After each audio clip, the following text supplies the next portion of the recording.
Mesdames, Messieurs, bonjour, bienvenue dans cette édition du journal sur Télé Sud. Voici les principaux titres de l'actualité de ce jeudi 6 juillet. Moins d'une semaine après le vote de la résolution sur le retrait de la MINUSMA, les responsables de la mission ont déclaré hier avoir présenté au ministre malien des Affaires étrangères leur plan de retrait. On en parle dans cette édition. Après 3 nuits de tumulte et de chasse aux migrants subsahariens déclenchés lundi à la suite de la mort d'un Tunisien poignardé, le calme est revenu dans la ville de Sfax en Tunisie. Mais la crainte règne toujours. Certains sont obligés de fuir la ville. Dans ce contexte, les ONG s'inquiètent des retours forcés à la frontière avec la Libye.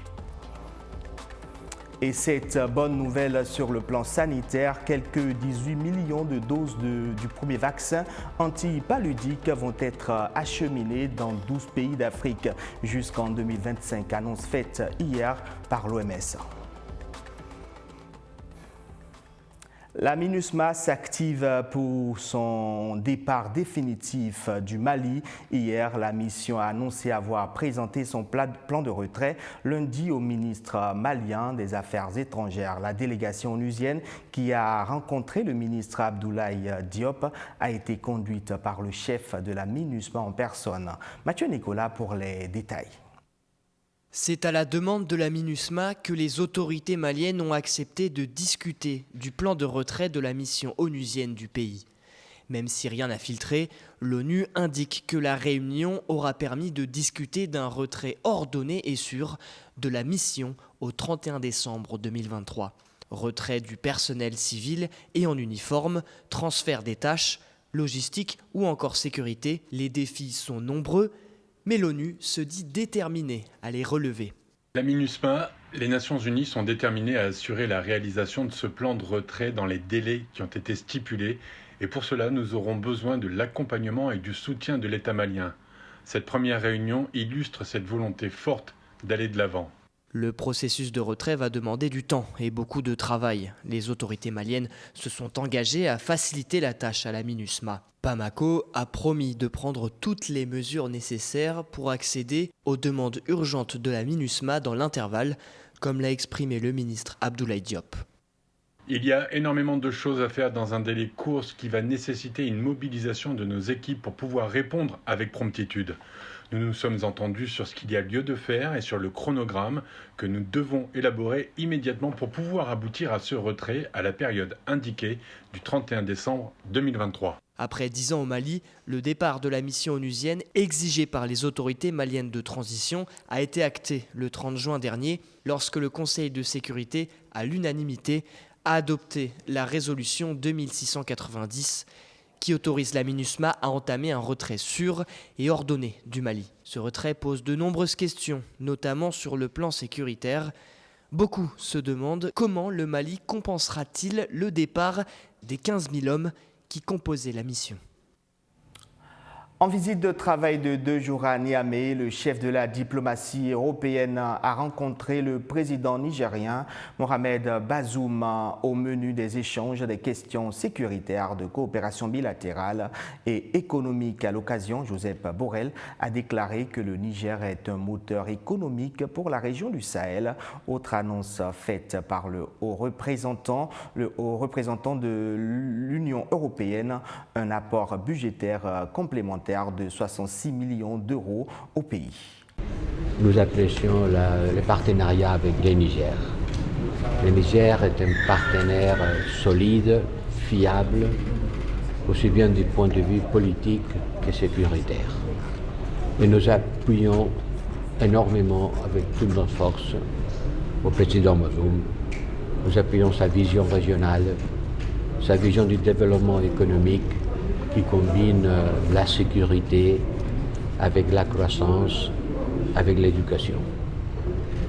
Le Niger est un moteur économique pour le Sahel. Un taux de croissance à 2 digits, presque 12%. C'est un moteur fondamental pour la région.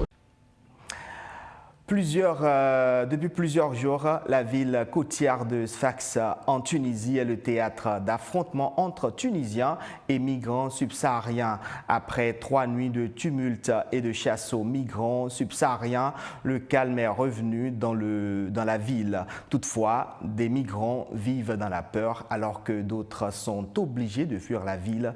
Dans ce contexte, des ONG s'inquiètent des retours forcés à la frontière avec la Libye. Mathieu Nicolas.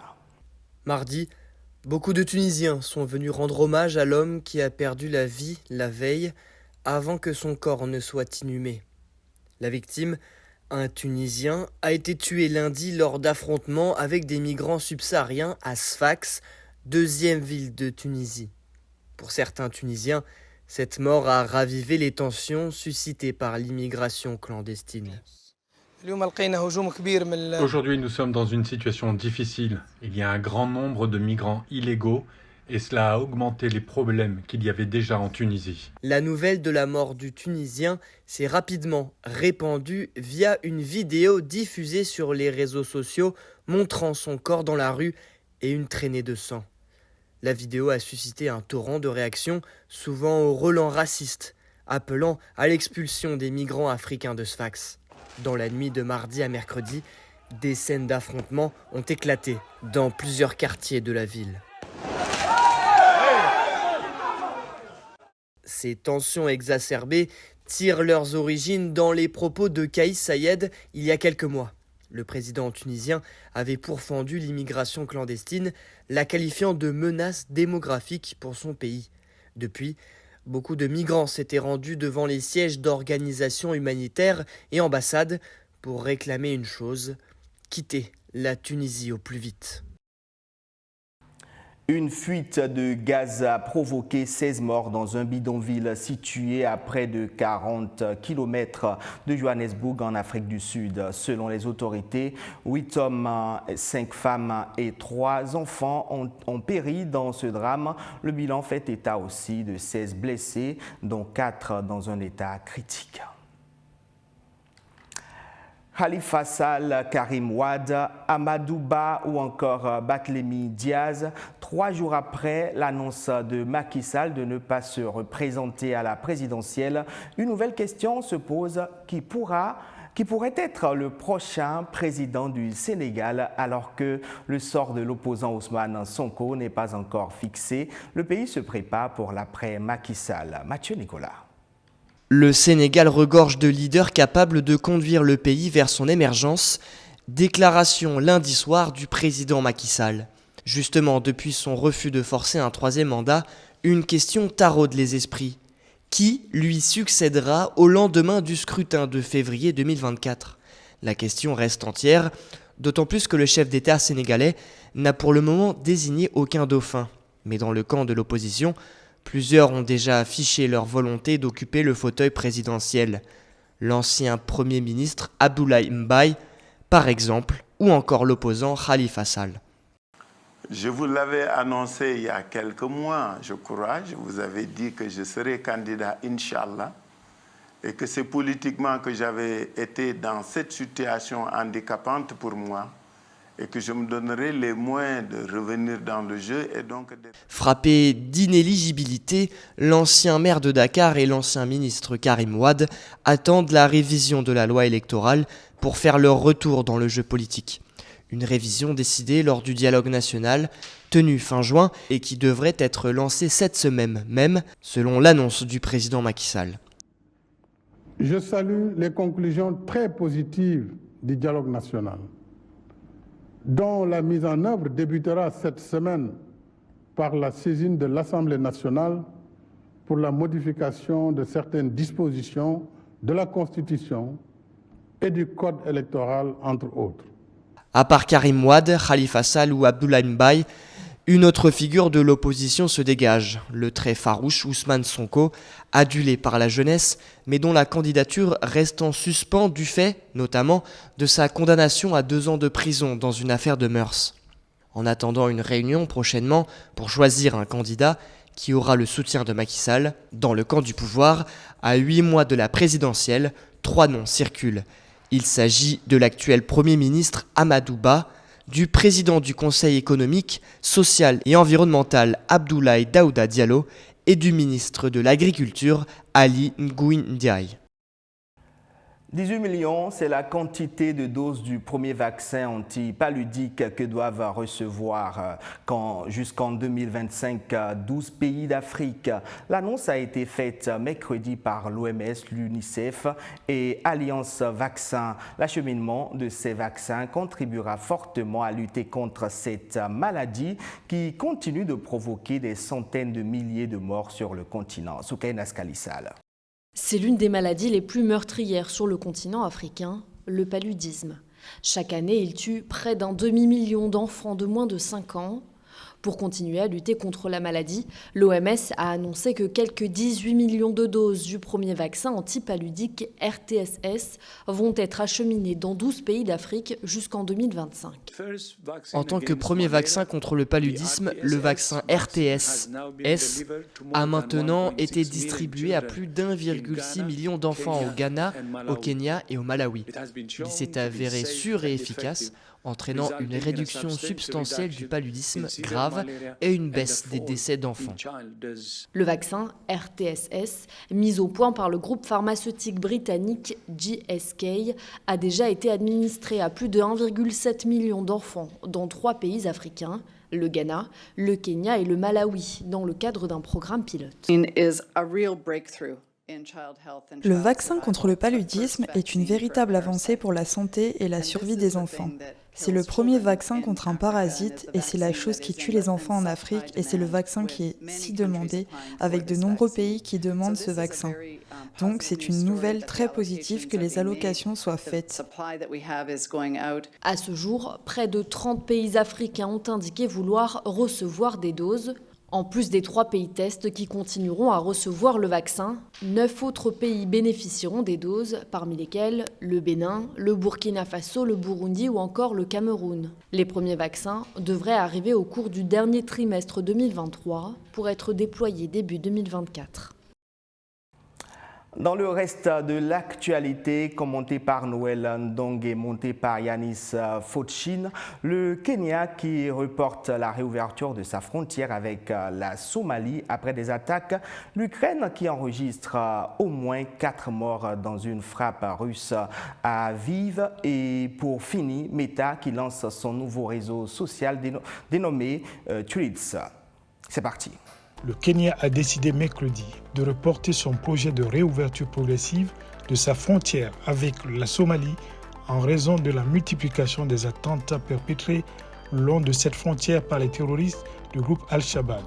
Le ministre de l'Intérieur, Kithure Kindiki, a affirmé cependant que le plan était maintenu, mais qu'il fallait d'abord neutraliser les terroristes. Au cours du seul mois de juin, au moins 20 personnes ont été tuées dans des attaques revendiquées par le groupe terroriste Al-Shabaab, affilié à Al-Qaïda dans les comtés de Wajir, Mandera, Garissa et Lamu, tous situés à la frontière avec la Somalie. Face au déploiement de troupes kenyanes en Somalie à la suite d'une vague d'enlèvements en 2011, Al-Shabaab avait lancé une série d'attaques contre le Kenya et continue à menacer de poursuivre les violences si ces troupes ne sont pas retirées.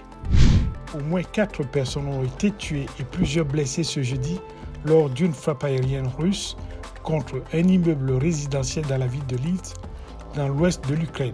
Le bombardement a provoqué l'effondrement des derniers étages de l'immeuble. D'autres frappes ont été signalées dans cette région éloignée du front. Cette attaque est la plus importante contre une infrastructure civile à Lviv, selon le maire de la ville. Le président ukrainien Volodymyr Zelensky a condamné ces attaques et promis une réponse tangible.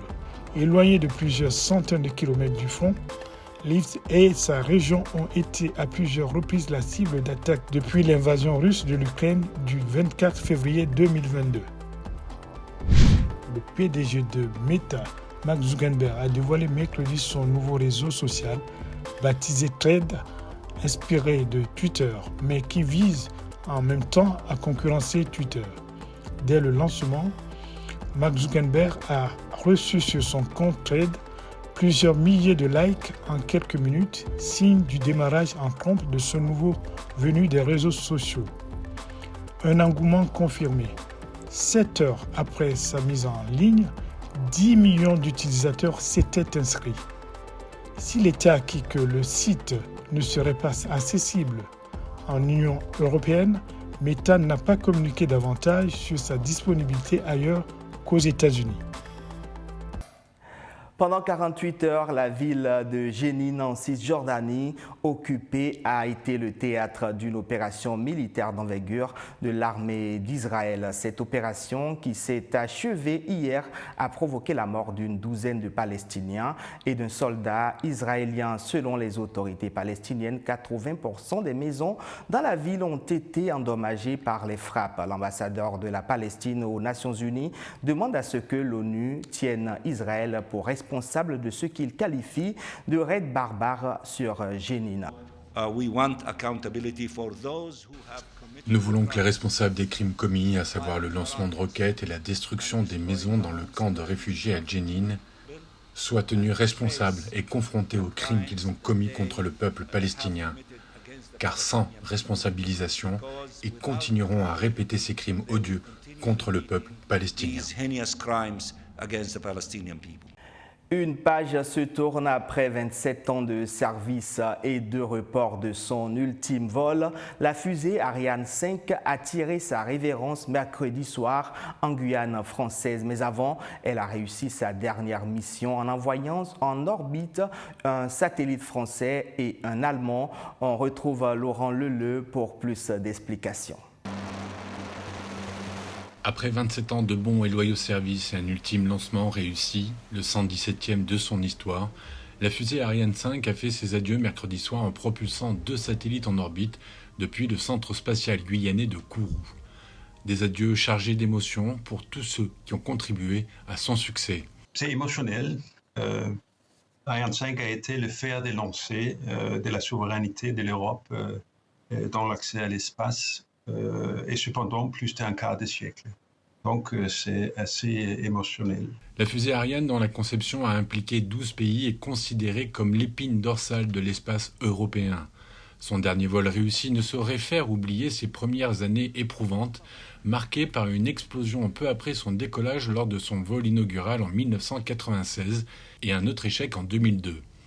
Cependant, Ariane s'est par la suite montrée extrêmement fiable, réalisant des missions remarquables, notamment le lancement du télescope James Webb de la NASA ainsi que les sondes Rosetta et JUICE. Un succès européen incontestable. Ce qui est important, c'est le sentiment collectif. Nous sommes tous ici au centre de contrôle Jupiter et aujourd'hui, ce soir, c'est vraiment le succès de l'équipe européenne ce soir avec le dernier Ariane. La fin de l'Ariane 5 ouvre une période de vide en attendant le lancement de l'Ariane 6, prévu pour 2024 au plus tôt, qui a été conçue pour être plus puissante et compétitive, avec des coûts de lancement réduits de moitié par rapport à sa prédécesseur. Le but de ce modèle est de rivaliser avec SpaceX, la compagnie américaine d'Elon Musk.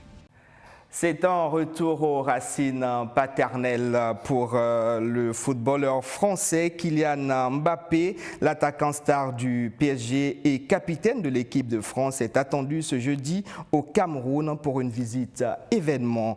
C'est la première visite pour Kylian Mbappé qui se rend sur la terre de ses ancêtres.